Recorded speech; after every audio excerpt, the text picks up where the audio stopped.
Silent Hill 2. Released near the PlayStation 2's launch date in the year 2001. This would have to be around the time I was playing the Sega Dreamcast. Well, Silent Hill 2 is something I missed out on. I'm reviewing this game without nostalgia glasses in the year 2015. Just like all my reviews, I completed this game. Now get yourself a cup of tea and hear what I have to say.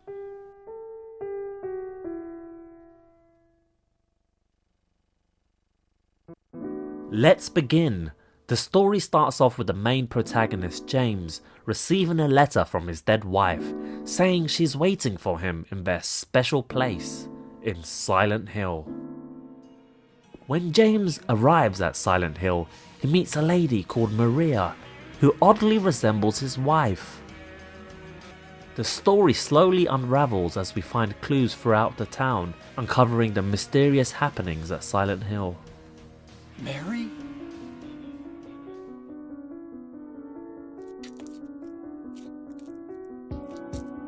No, you're not. Do I look like your girlfriend? No, my late wife. I can't believe it. You could be her twin. Your face, your voice, just your hair and clothes are different. My name is Maria. I don't look like a ghost, do I? This is what I really enjoy about Silent Hill. The story. Our main character James watches his wife die again and again. But why? That is the question. Well, Mary? it's all a mystery, and this is also due to the multiple endings. I got the following ending. James. Forgive me.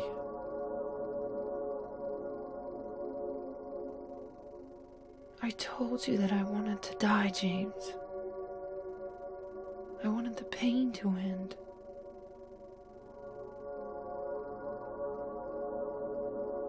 That's why I did it, honey. I just couldn't watch you suffer.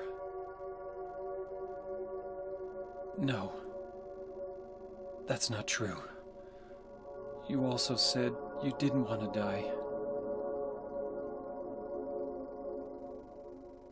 The truth is, I hated you. I wanted you out of the way. I wanted my life back. James, if that were true, then why do you look so sad?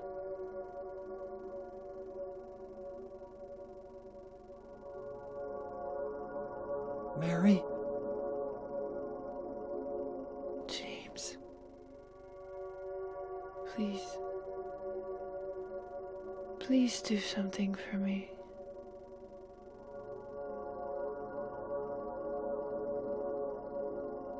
Go on with your life.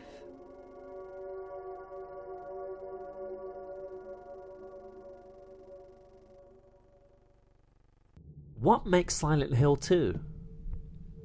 Well, a bulk of the game involves obtaining keys to access previously locked areas.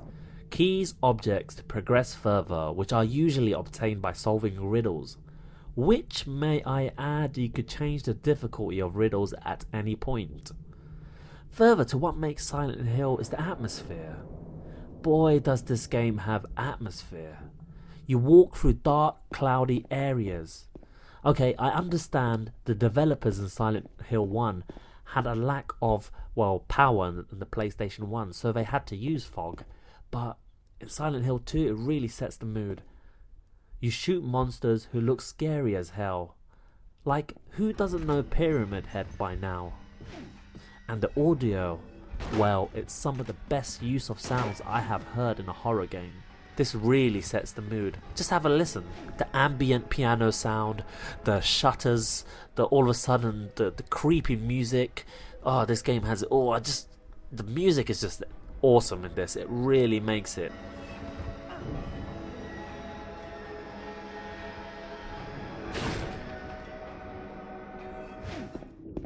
What do I love about Silent Hill? Well, this has to be the most atmospheric horror game I have played to date.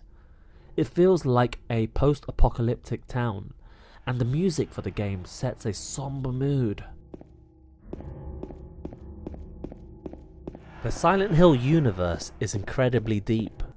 There is obviously the main story, but then there are other events occurring in a messed up little town. You cross paths with some strange characters who have their own sins which come to haunt them in Silent Hill. One of the characters which really stood out for me was this fat bloke. You chat to him a few times. He seems harmless at first. He has blonde hair. You know, most guys with blonde hairs in movies are usually harmless. But then he becomes a boss, a really difficult boss to take down. His belly's made out of steel, methinks. He could take a few shots, I tell you that.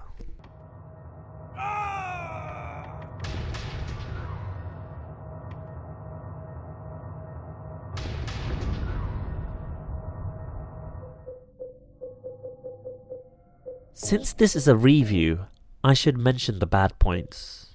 Well, the menu options when selecting weapons can be confusing, as some of the items you'll have to combine together. However, this isn't clear if in fact you are combining anything together.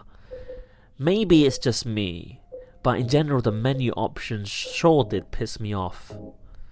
It was very dull and gloomy. Well, it was a horror game, but it's not very intuitive, and it was very difficult to navigate around this.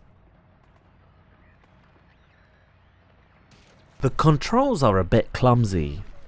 This problem becomes apparent when you're in tight spaces, but mainly when you're in direct combat with a monster. James will be facing an awkward angle, but you can never tell if you're going to land a hit. It's a gamble. This would then leave James open for an attack. This is quite a big downer if you ask me, as you have to face many monsters throughout the game, and if you're like me and you like to stock up on bullets for bosses, you'll have to heavily rely on melee weapons. So when you're facing the wrong direction many times, it's not really your fault, the game just punishes you. This aside, I could honestly see why people rave on about Silent Hill. It's almost perfection. Silent Hill 2 is an immersive horror experience, pushing gaming storytelling to its very limits. I have always been a fan of horror movies, but it's very rare that the video game medium challenges the box office in terms of horror and immersion. I'm guessing you've already played Silent Hill 2.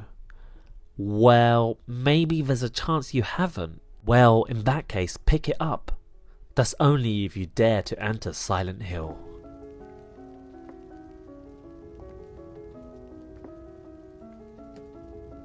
Mama! Mama, I was looking for you.